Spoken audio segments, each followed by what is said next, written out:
You're listening to Street Life, a podcast about street photography with John ST and Mark Davidson.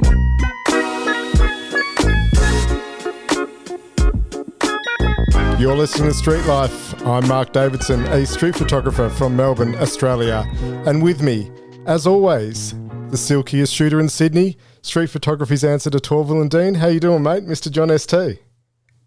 Torval and Dean? Remember them? Where'd you get...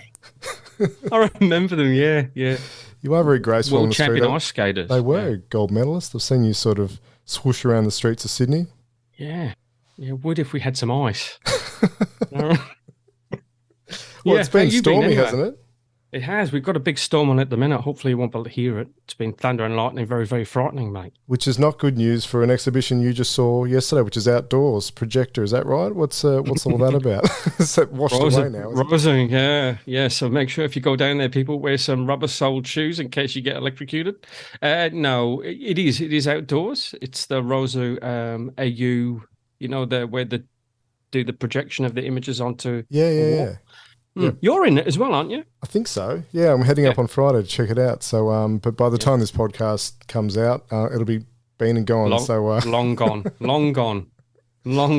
But yeah, it was really good. So it's a really interesting concept. Yeah. But if it does rain, they can take it indoors into the establishment that's running it, which is Mary's, and you can view them there. Fantastic. Started in Japan. No one will get to see it. Sorry. Started in Japan or Hong Kong, didn't it? Or Japan, yeah. Okay. So it was initially, I can't remember what the dude's name was, but he started off, he wanted to get his images seen more. So he just got a projector and just went out in the street and projected them onto a wall.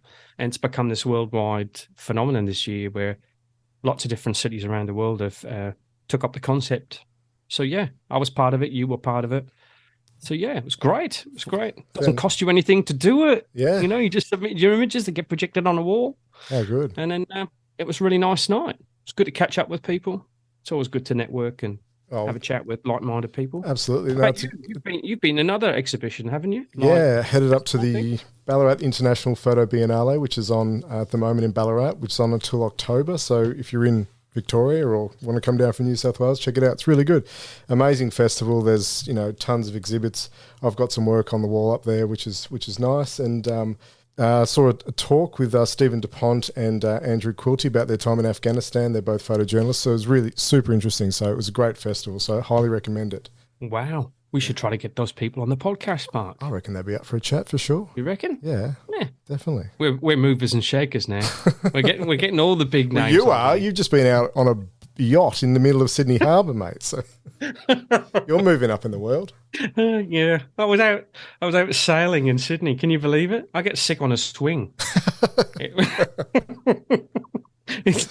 It was a bit hairy there for a little while, but I managed to pull myself together. Well, did you bring up the day's takings, all the champagne and caviar and everything, or no? I held on to it.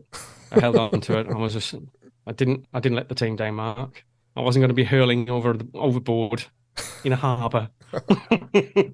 Yeah, it was lovely. It was a great day, and just unexpected. Great opportunity. Wowee. Look at you. Look at you. I know. Well, we have another wonderful guest on the line, John. We're crossing over the UK again. Why don't you go ahead and do the honours? In today's episode, we welcome Joshua K. Jackson. Joshua is a British photographer based in London. After years working in the corporate desk job, he decided it was time to pursue his real passion and began creating photographs. His work focuses primarily on the inner city streets of London, and he has a unique ability of capturing the city in a way that invokes a sense of ambiguity, intrigue, and his trademark cinematic style. He has a keen eye for capturing fleeting moments and the human element in urban environments. Joshua has published 2 monographs, Sleepless in Soho and Modern Paradox, and has had his work exhibited in various locations in the UK, USA, and Europe. It gives me great pleasure to welcome Joshua to the Street Life podcast. Thanks for joining us, Josh. Pleasure, guys. Thank you for having me on. Josh, thank you so much for taking the time to have a chat with us. We're both long admirers of your work, but I must admit, I don't know much about how you got into photography, so why don't we start there? So who is Joshua K. Jackson, and how did you get into photography?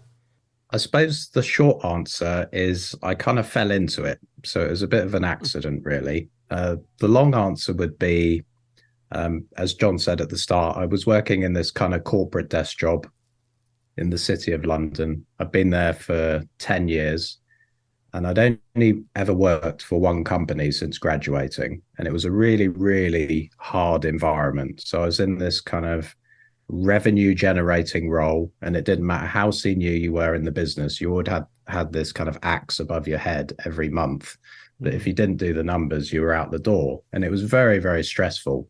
And when I got to around 30, I started questioning, I started having a bit of an internal crisis. Like, do I really want to be doing this and living with this kind of constant state of stress? And deep down, I knew the answer was no. And I didn't just need a change in terms of company or environment. I wanted a complete change in career. And ever since an early age, I've always had this more of an affinity with thinking and communicating in a visual sense. And when I was young at school, I think the teachers probably thought I was a bit thick, but I really struggled with dyslexia, like really struggled. So I did terribly in maths, English, science, and I couldn't really understand why. And then I was kind of diagnosed with dyslexia around 10.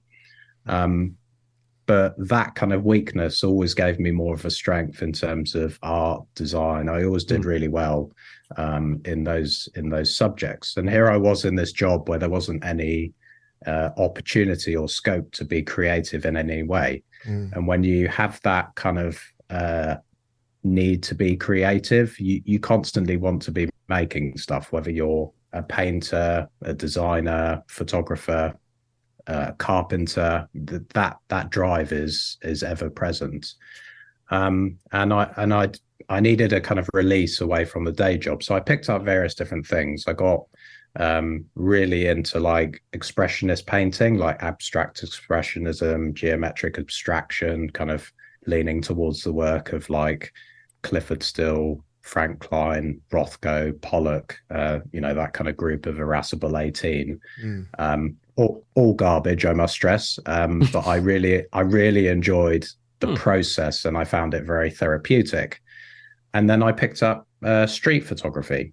And up until that point, I was the kind of, the tourist with the camera, going to the main locations in London, taking photos of the buildings and the streets. But it was very kind of casual hobby.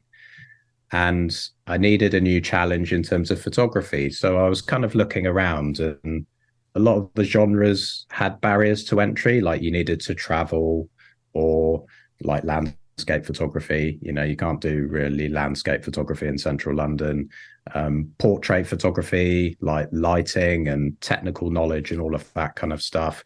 And then street photography was the area that I identified that you could just start with no barriers whatsoever. So central London's on my doorstep, so I could, on the way to work, lunch break, after work, it was very, very accessible. I already had a camera and a lens. So, you can start with anything in street photography, really. And then the technical side, from what I could see, was very simple and straightforward. And it is, street photography is not a particularly technical genre of photography. So I gave it a go for kind of 3 months, made a ton of bad photos, as I still do today. And in January 2017, kind of 3 months later, I just thought, this is what I want to do. So I just quit my job, just decided there and then. I walked away, and I've been doing photography full time ever since. You didn't obviously pick the most lucrative creative endeavor when you left your job. Take us back to that time. So how scary was it, leaving the security of a paid job, even though it was stressful and you didn't enjoy it, but throwing yourself headlong into photography? Did it trouble you at all?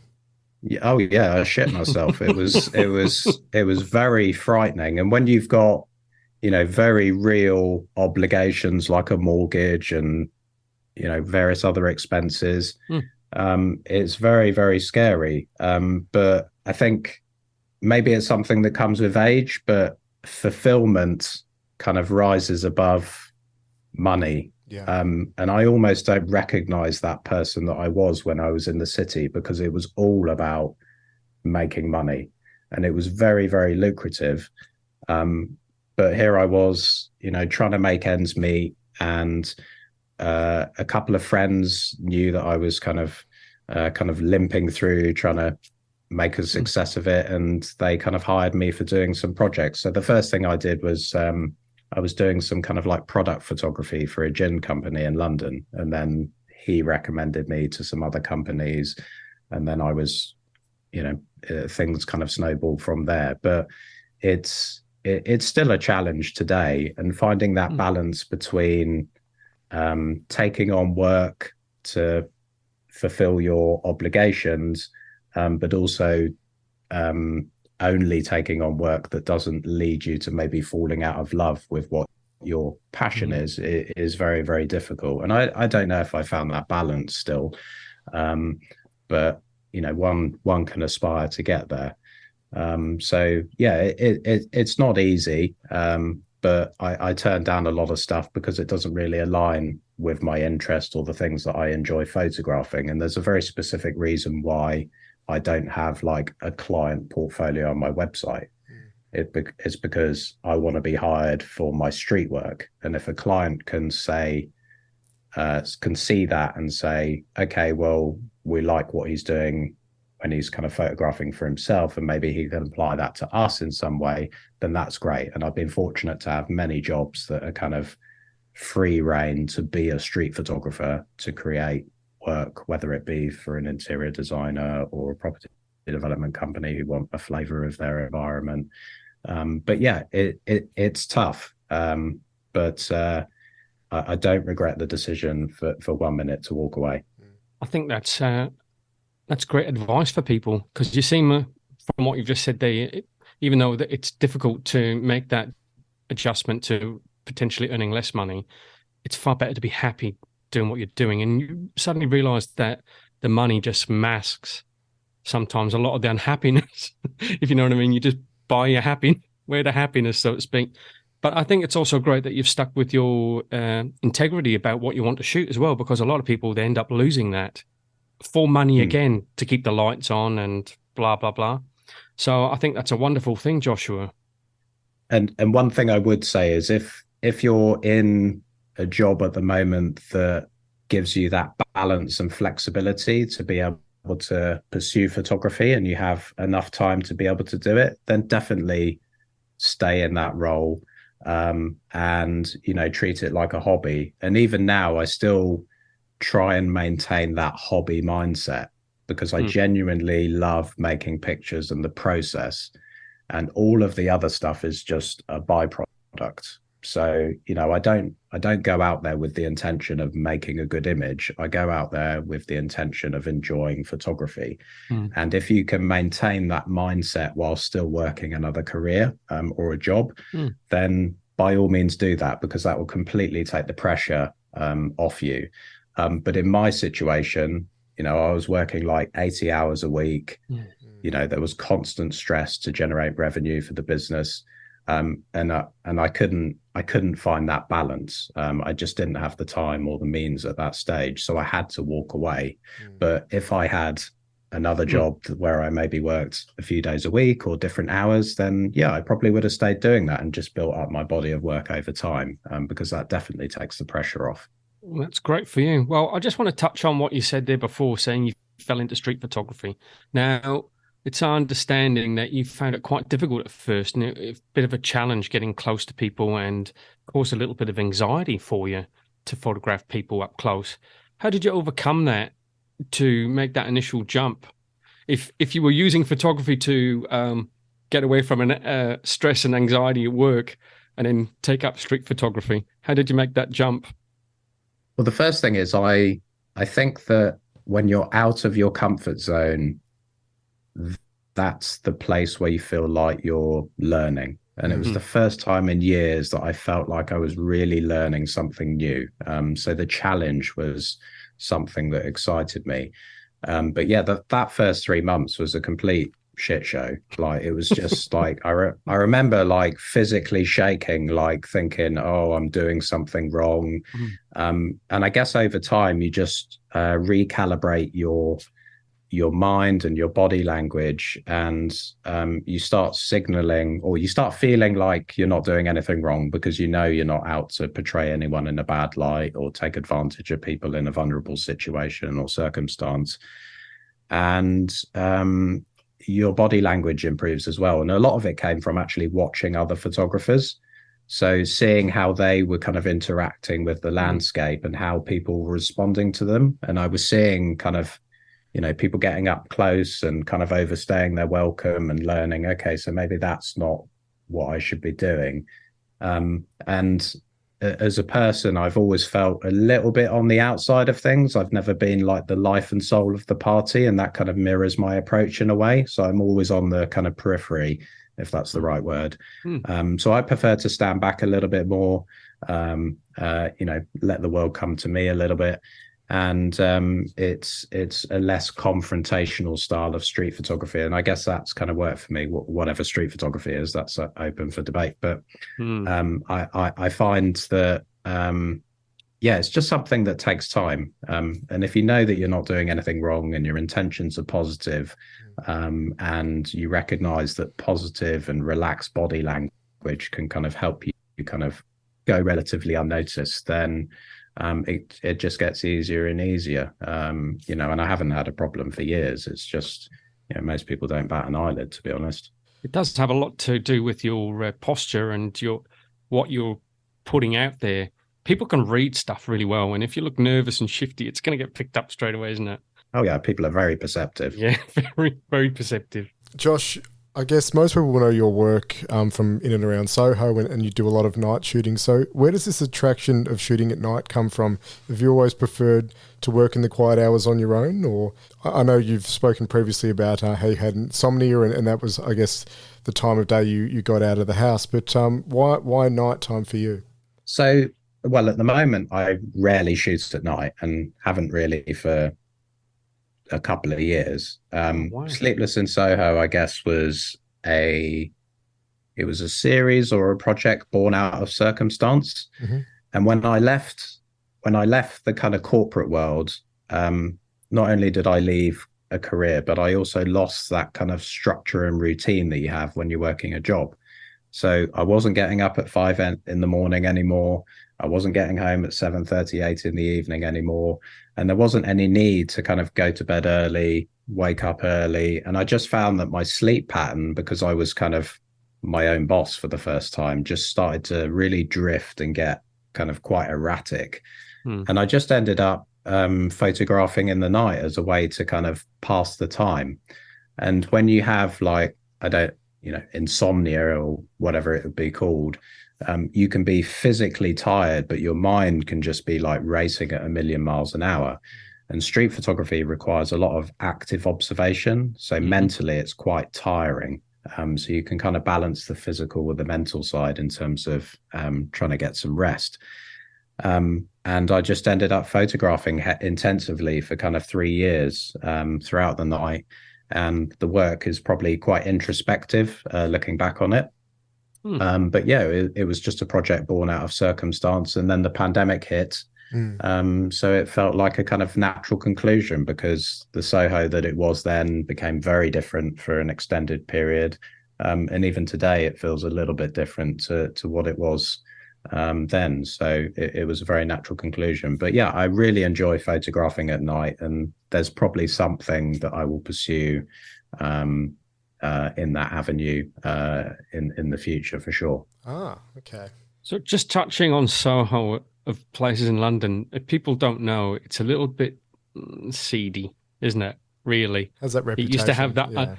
Has that reputation, and I think they've cleaned up their act a bit, but it's still there's an underlying tone. And you were shooting at night. There's some, shall we say, interesting characters will be out in Soho, I guess. Yeah. It's quite an eclectic mix of people for sure. Yeah, and probably some people in those areas may not want to be photographed, Joshua. So have you ever got yourself into some tricky situations? Is there ever been like a situation where someone's really kicked off or... No, I've never had a problem at night, actually. Wow. Never had a problem at night. I don't know whether that's all because everyone's like pissed out of their minds.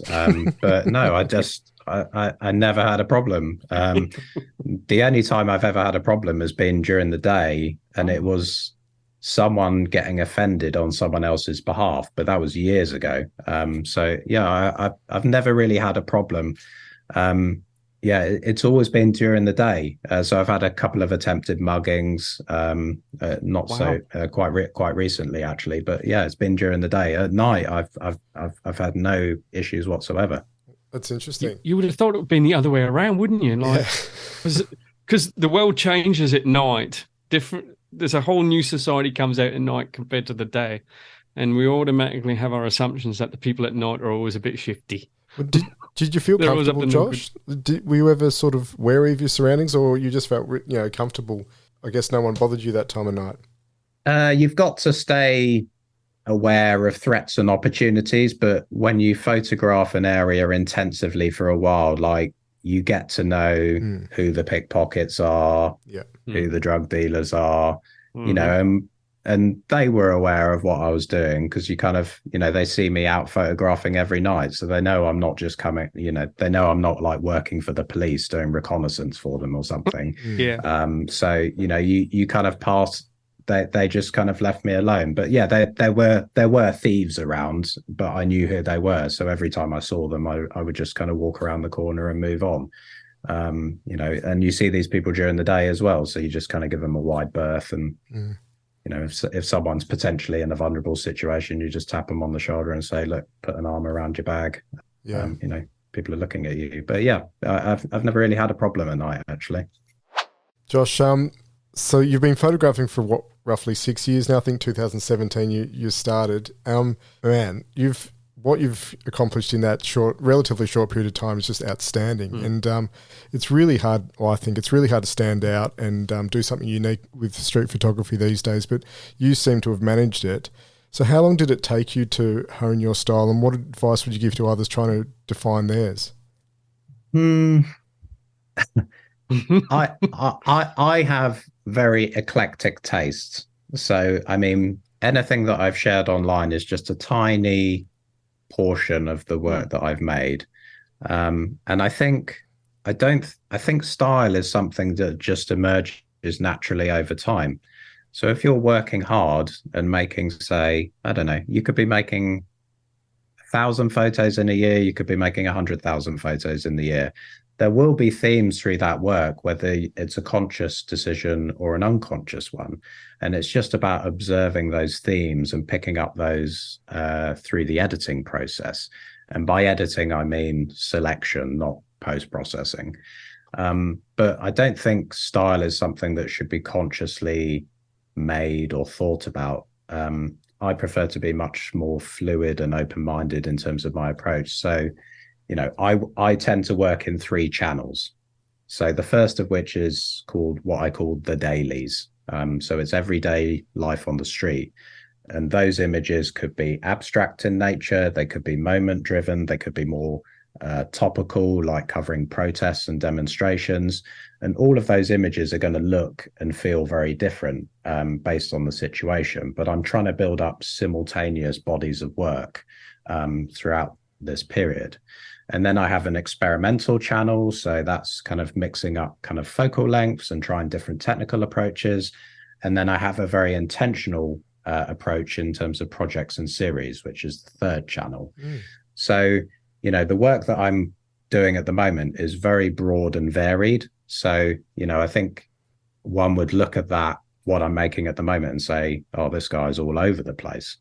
But, I realize that these things take time, and I don't just want to immerse myself in one thing. But, it's just, style is just something that emerges from doing the work and shouldn't be overthought or constructed, because then it can feel a bit forced, So I think it's better to go out with just a completely open idea about what you're going to see, where you're going to go, and just kind of look for anything that stands out. And I think, say you guys are both in Sydney, right? I'm in Melbourne And Sydney. Yeah. So you photograph those areas intensively, and you get to know them on an intimate level. And the streets almost have this rhythm, like a favorite song that you only know. Mm. And every now and then you'll spot this kind of note that's out of place. It's like an anomaly or an outlier. And those are the things that you're trying to make the images about. And thinking about whether that fits into any aesthetic or style isn't really something that ever comes into my mind. It's just about trying to make interesting photographs, and then kind of trying to make sense of all of it at a later date. So, Josh, I just want to touch on that a little bit as well. So, you mentioned before you prefer to be an observer from a little bit of a distance. Is that why you've chosen to shoot? I shoot at the 50mm focal length, 35 on a Fuji's 50, basically. Is that why you've chosen? Because not everybody can shoot like that, and generally, the argument is, you've got to get in close and you've got to have a lot of detail and you've got to show a bigger picture and have layers, and you do all that on a 50. Why did you choose the 50 focal length to get the images that you get?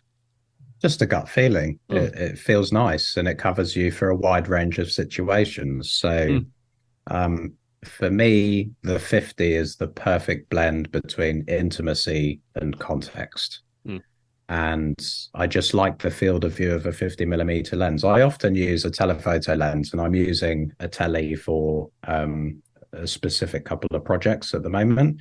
But 50 is definitely my daily driver because it just feels very natural to me, and it's good for if you want to do like portraiture or documentary stuff. It's great for obviously just more broad street stuff. You can do a range of styles and situations and approaches with a 50mm lens. So I just find it works quite well, and I find it quite intuitive to use. Have you tried any other focal lengths that would, like the 23 or 35? Have you ever tried any other focal lengths to challenge yourself, Joshua? Oh yeah. I've tried everything. Like 28. I 28, which is the kind of Winogrand-esque focal length is probably some of the most fun experience I've had shooting. Very liberating working with a 28mm lens and everything in focus, but I didn't really gel with the output of the images. It just didn't, it wasn't really what would appeal to my eye. But yeah, I've worked with 28, 35, 50. I shot a whole summer with a 28 actually. 85, 135, and I've even used up to 600mm for some stuff as well. So wow. I've tried lots of different focal lengths, but a 50 is always my daily driver. I really, really do enjoy it. That's the sweet spot for you. Yeah. And I just got to ask, you shoot, looking at your images, you shoot more wide open. Now, we just had someone on before, another guest, who said, no, shoot wide open. No, everything's got to be in focus from like 2 meters in front of you onwards. So what do you think about that, Joshua? Do you shoot wide open or do you shoot with everything in focus?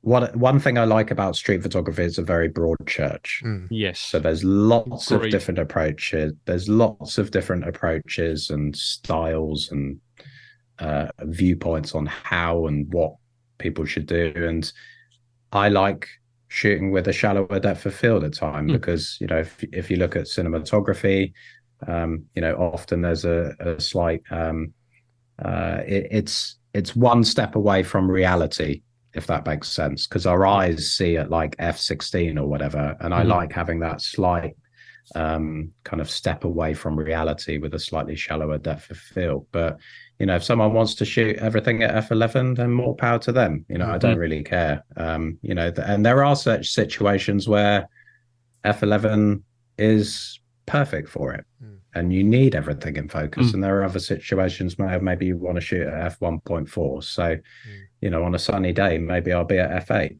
Yeah. And then, sometimes I think, okay, the background is a little bit distracting. Maybe I want to kind of eliminate that somehow. So it just depends on the circumstance. But I don't have any, is dogmatic the right word? Yeah. Views about how things should be done or how people approach things. I think it's good to keep an open mind as to what's best in the situation at the moment. So, Josh, I just want to, because you shoot wide open, do you find that you miss many of your shots? Because it's a lot harder to nail it sometimes than, when you're at F8, F11, F16, you can basically nail it most of the time. But when you shoot wide open, it's a lot more precise to get what you need to get. Depends on the camera I'm using. So if I'm using like a Sony camera, then you never miss. Because I think my only criticism of Sony cameras is that they're so proficient in everything. It does feel a little bit like cheating at times.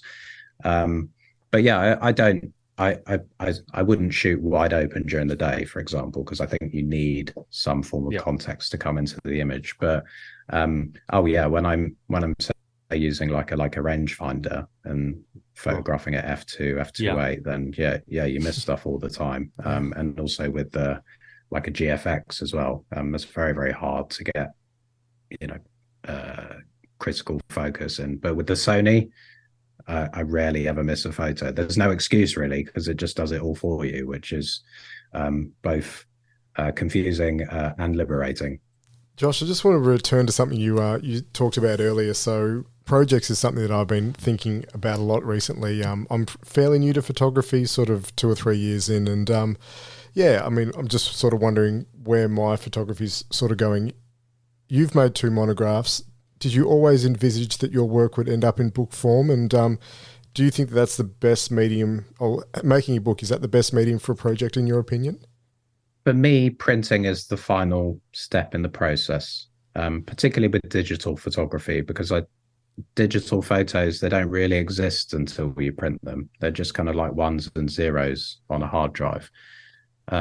So I always have the idea and intent to produce a book or a zine or whatever at the end of it, or if not that, an exhibition. So printing is very important, but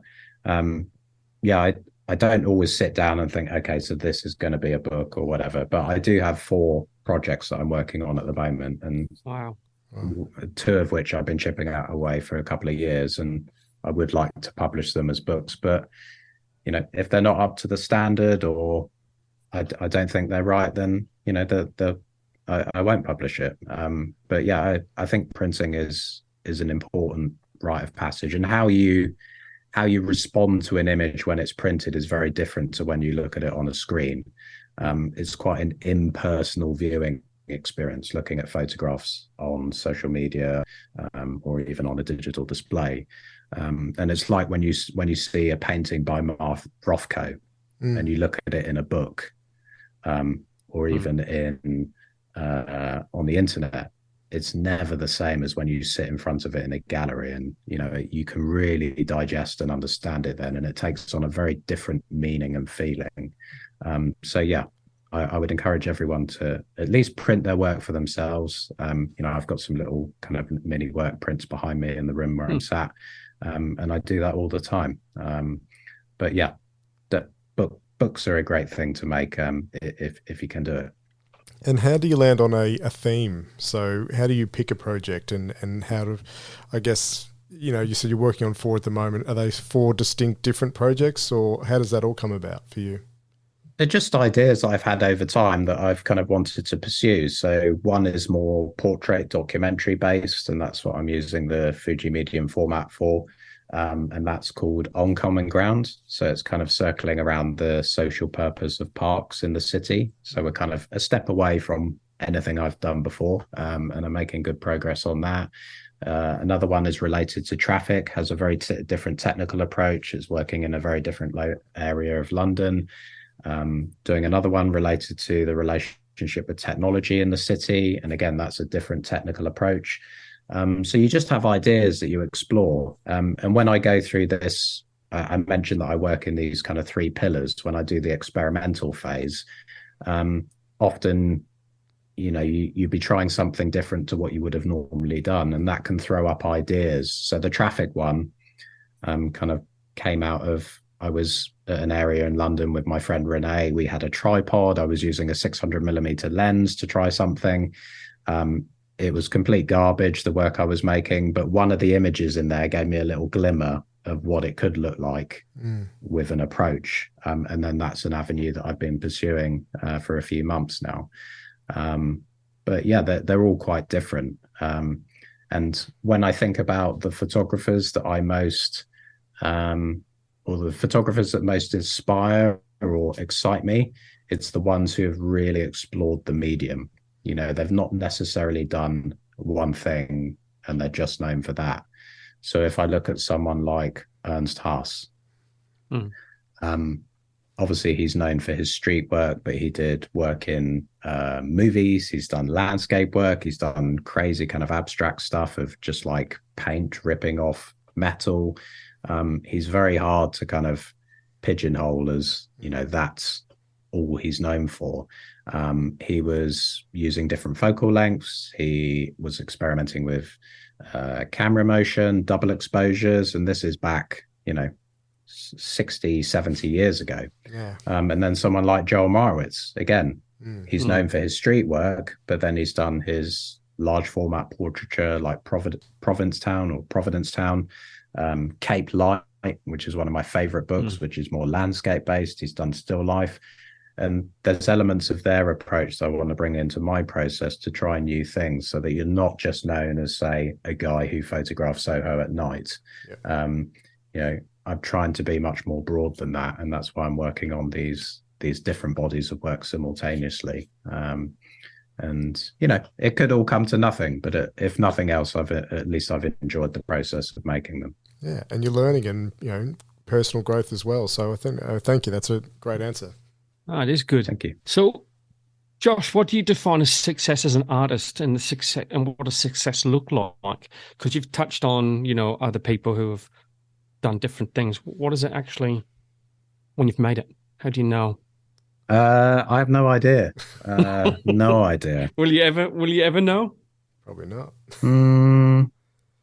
I think if you maybe if you have an image acquired by a museum and there's some, you know, there's something that will live on beyond you, you know, that your work is preserved in some way, I would say that is perhaps something that would be exciting. But yeah, success it's not about money. It's not about followers.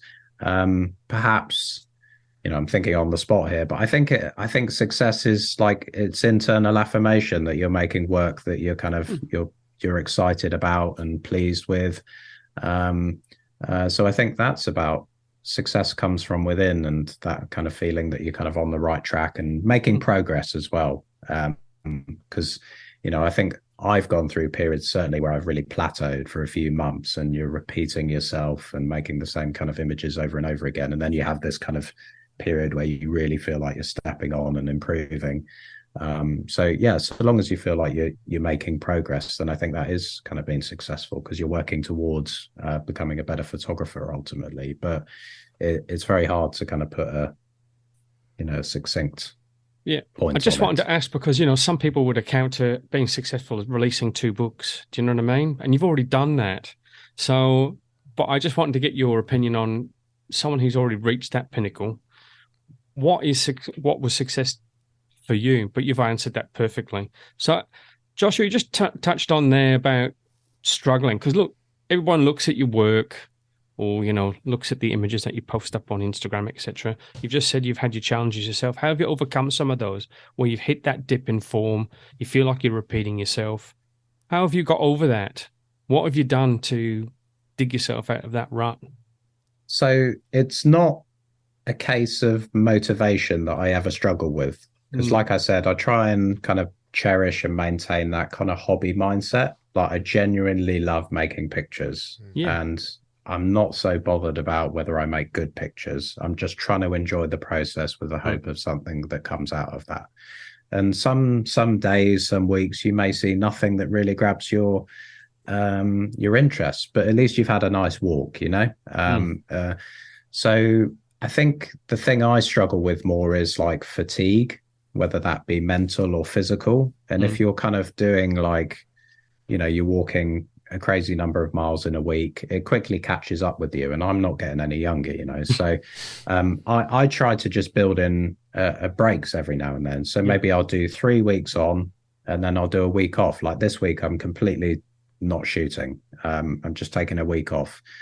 Although saying that, I probably will go out before the end of the week, because sitting at home in front of a computer screen is not the way I enjoy spending my time. But just take a break and just try and live your life and realize that opportunities can come whenever you least expect it. And my enjoyment in photography really moved forward when I took the pressure off the result. And I just started focusing on enjoying making pictures. And maybe that could stem from having a camera you enjoy using, or maybe it could stem from going to a new location or traveling somewhere.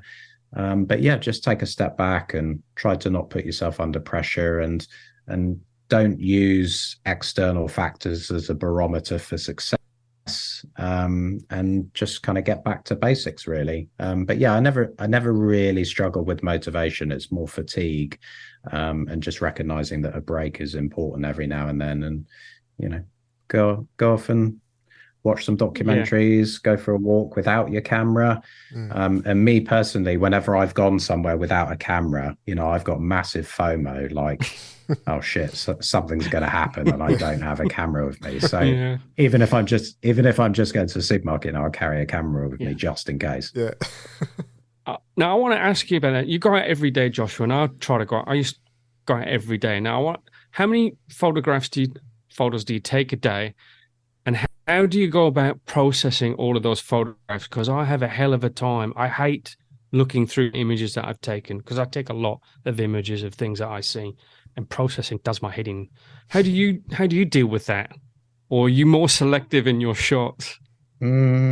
Sometimes, like some days you'll walk around and you'll barely take a photo because you just either you're not looking enough, or you just the streets aren't being kind of generous with opportunities. So some days it could be just a couple of photos. I always try, I take the bus back to a place called Victoria, where the station is in London. And I always try and make at least one image on the bus ride home, because that's something I've been chipping away at for a few years. But and then some days, if there's a protest or something, you could take hundreds of photos. But there's no real consistency to it. But I try and have, on the weeks that I have off, that's the time that I try and do some editing and post-processing and that kind of stuff. So at the moment, I've got 2 cameras with full SD cards, because I haven't looked at the images that are on there from the last 3 weeks. So I'll be excited to have a look through and go. But, I've got so much stuff in the archive that I just haven't really looked at yet. And I think whilst you're kind of young-ish and motivated, you want to make this most of the time in terms of making the work, because I can always do all the other stuff later on. That's right.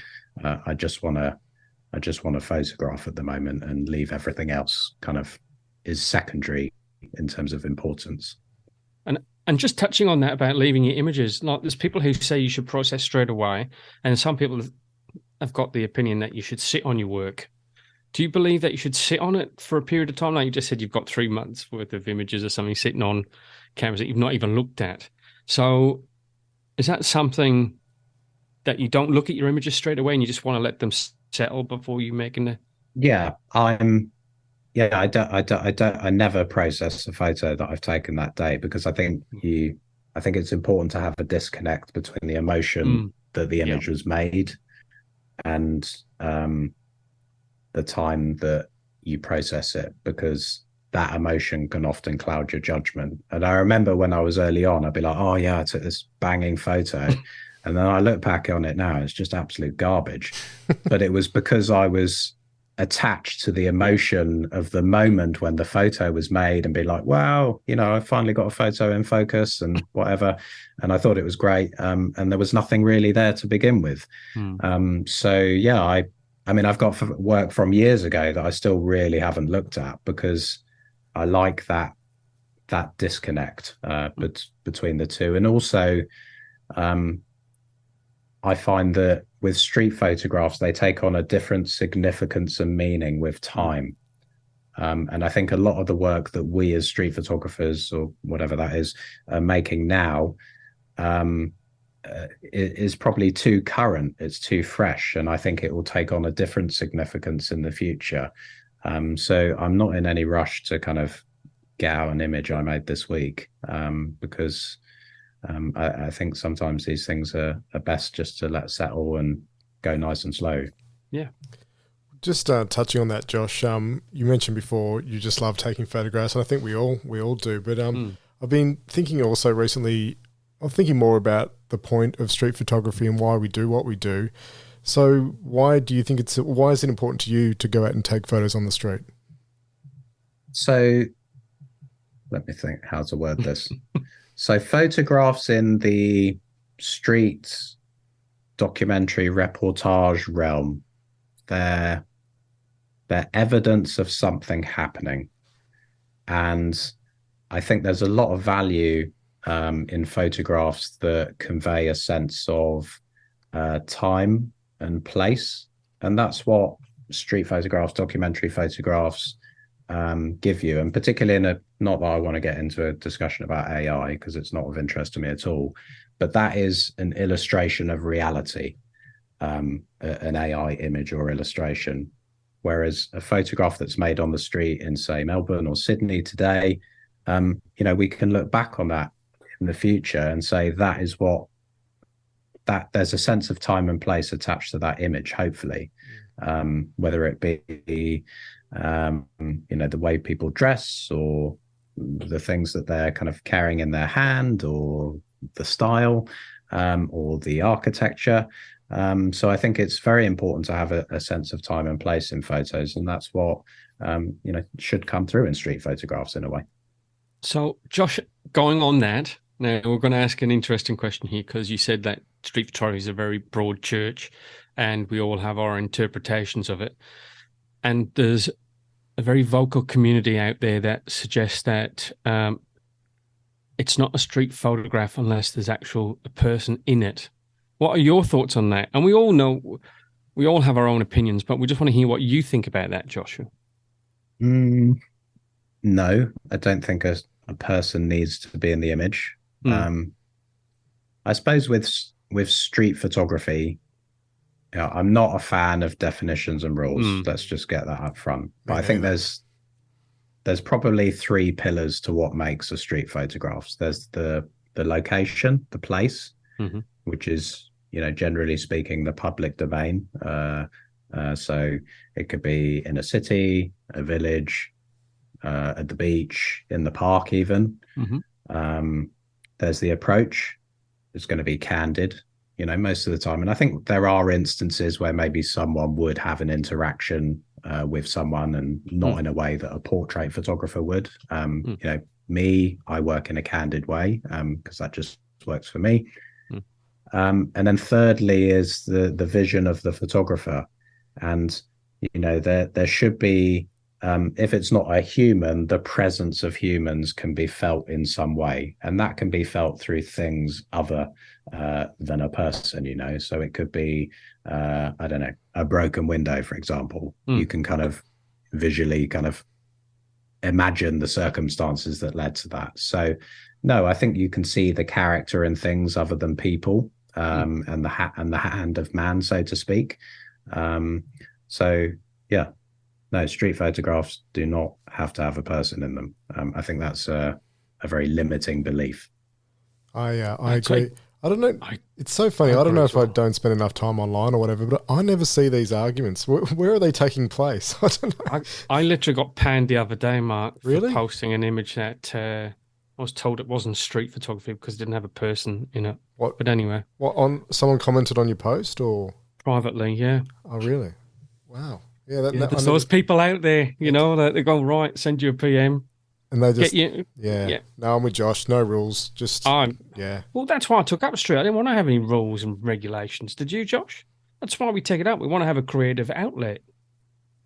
Yeah, it's, I think so long as you're open with the way that you're doing things, and not like, not lying about how an image was made, I think that, it's fair game. So if I was to take a portrait on the street and I say, oh, this is a portrait of John or Mark, you know that there's an interaction that's been had there. You know, you're not trying to say, yeah, I took this candidly. But yeah, everything I do pretty much is candid, apart from the stuff that I'm doing, which is project based, some of which. But it's very obvious that there's been engagement there with the subjects of the photographs. But I don't get this kind of, this has to be done this way, because if we always do, if we don't break with convention in some way, then everyone's just going to end up making the same work over and over and over again. So that there has to be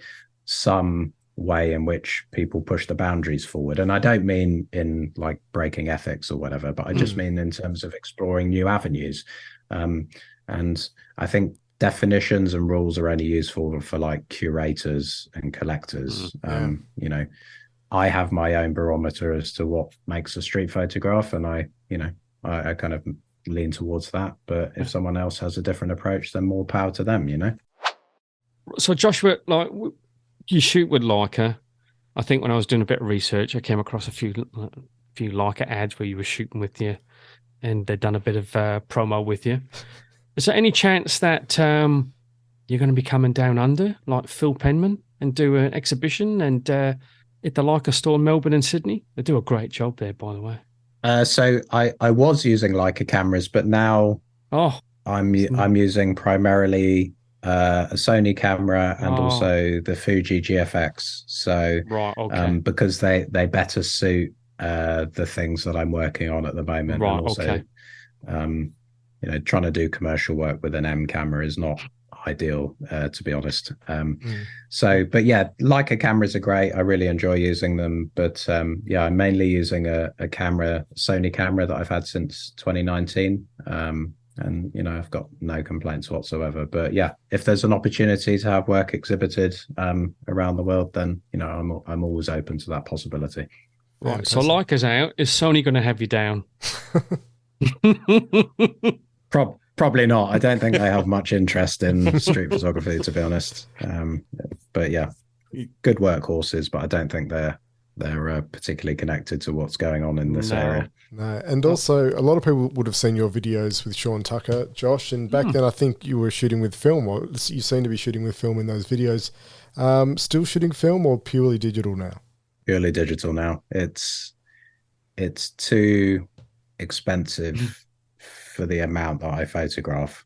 Yeah. So, you know, if you were doing say 5 rolls a day at £20 a roll, and that's before the cost of development, obviously you can do all the scanning and stuff easily yourself, but it's just I can't afford that, and I can't justify that expense shooting film. So if I ever was going to go shoot film, it would be large format.